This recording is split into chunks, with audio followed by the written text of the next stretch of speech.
बिहार विधानसभा चुनाव में गरमाई सियासत। बिहार चुनाव प्रचार अपने अंतिम दौर में पहुंच चुका है।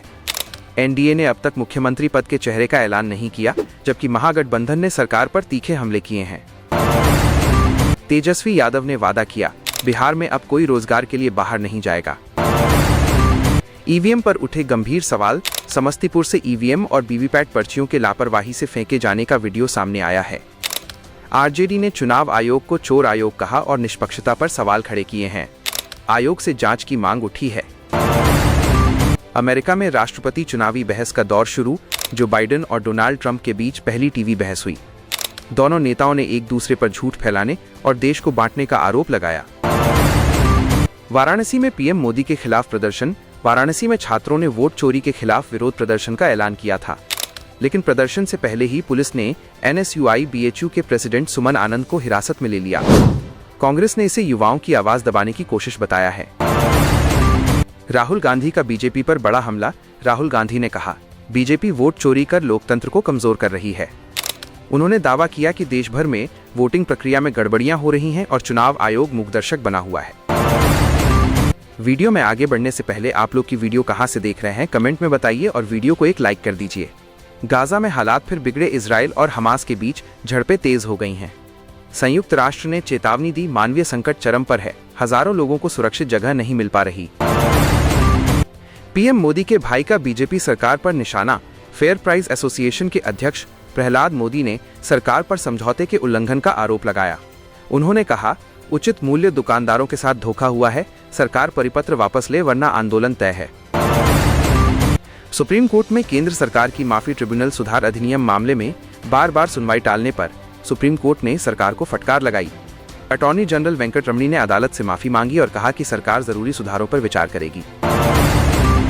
चीन में बड़े पैमाने पर विरोध प्रदर्शन। बीजिंग में बेरोजगारी और सेंसरशिप के खिलाफ सैकड़ों युवा सड़कों पर उतरे। पुलिस ने कई प्रदर्शनकारियों को हिरासत में लिया है। महाराष्ट्र में पार्थ पवार पर आरोप। डिप्टी सीएम अजीत पवार के बेटे पार्थ पवार पर सरकारी जमीन की फर्जी खरीद का आरोप लगा है। 1800 करोड़ रुपए की जमीन सिर्फ 300 करोड़ रुपए में खरीदने की बात सामने आई है। विपक्ष ने एफआईआर से पार्थ का नाम हटाने पर सवाल उठाए हैं। ईरान ने सैटेलाइट लॉन्च किया। ईरान ने अपना नया सैन्य सैटेलाइट नूर 4 लॉन्च किया है। अमेरिका ने इसे सुरक्षा के लिए खतरा बताया और कड़ी प्रतिक्रिया दी। संसद के शीतकालीन सत्र की तारीखें घोषित। सत्र 1 दिसंबर से 19 दिसंबर तक चलेगा। सरकार कई महत्वपूर्ण बिल पास कराना चाहती है, जबकि विपक्ष ने वोट चोरी और एसआईआर पर सरकार को घेरने की तैयारी कर ली है। तेलंगाना सीएम रेवंत रेड्डी का दावा। रेवंत रेड्डी ने कहा, उनके पास पीएम मोदी की मुस्लिम टोपी पहने हुए फोटो है। बीजेपी ने इसे तुष्टीकरण करार दिया और रेड्डी पर राजनीति में नफरत फैलाने का आरोप लगाया। राहुल गांधी पहुंचे। मध्य प्रदेश के पचमढ़ी कांग्रेस सांसद राहुल गांधी ने संगठन सृजन अभियान के तहत प्रशिक्षण शिविर में भाग लिया। उन्होंने जिला अध्यक्षों को संगठन को मजबूत करने और जनता के बीच सक्रिय रहने का मंत्र दिया। पश्चिम बंगाल में गणना प्रपत्रों का वितरण। एसआईआर के विरोध के बावजूद राज्य में 3 करोड़ से अधिक लोगों को गणना प्रपत्र बांटे गए हैं। टीएमसी सरकार एसआईआर का विरोध कर रही है, जबकि केंद्र इस पर चुप है। भारत ने ऑस्ट्रेलिया को हराया। भारत ने टीबी सीरीज में ऑस्ट्रेलिया को 2-1 से मात दी। 5वां मैच बारिश की वजह से रद्द करना पड़ा। सूर्य कुमार यादव और अक्षर पटेल के प्रदर्शन की जमकर तारीफ हो रही है। सुप्रीम कोर्ट की सख्ती जारी। सीजीआई गवई ने कहा, बार बार स्थगन कोर्ट के साथ अन्याय है।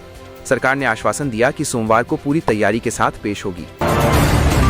रूस यूक्रेन युद्ध में नई झड़पें। यूक्रेन के खार्किव इलाके में रूस ने मिसाइल हमले किए। यूक्रेनी सेना ने दावा किया कि उसने 3 ड्रोन मार गिराए हैं।